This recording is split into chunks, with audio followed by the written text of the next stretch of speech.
નમસ્કાર, ગુજરાત લાઈવમાં આપનું સ્વાગત છે। હું છું હાર્દિક મોદી। ગેસ સિલિન્ડર નથી મળી રહ્યા તે હકીકત છે અને આ સ્થિતિના પુરાવા આપતા દ્રશ્યો રાજ્યભરની ગેસ એજન્સી બહારથી જોવા મળે છે।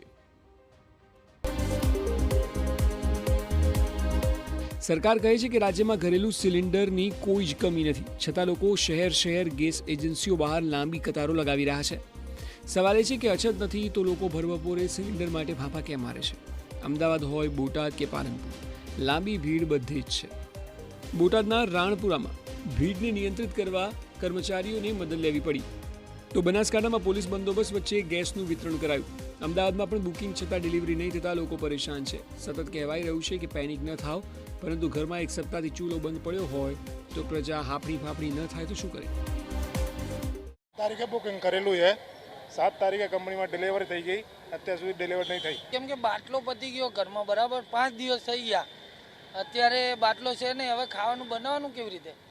એટલા માટે લોકો તો લાઈનમાં આવવાને લેવા માટે તો। બીજી તરફ કોમર્શિયલ ગેસ પણ નથી, એવામાં પ્રસંગ લઈને બેઠેલા લોકો પરેશાન છે।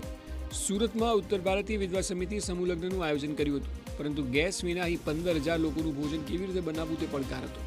ત્યારે ગામડેથી લાકડા ભેગા કરીને ભોજન બનાવાયું છે, જોકે હા, મેનુની વાનગીઓમાં ઘટાડો કરવો પડ્યો।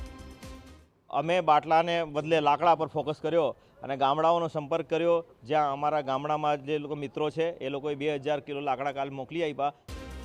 ગેસ સિલિન્ડર ચોક્કસ સમયે નથી મળી રહ્યો તે નરી હકીકત છે। આ સ્થિતિને કાબૂમાં નહીં લેવાય તો અફરાતફરી મચી જશે।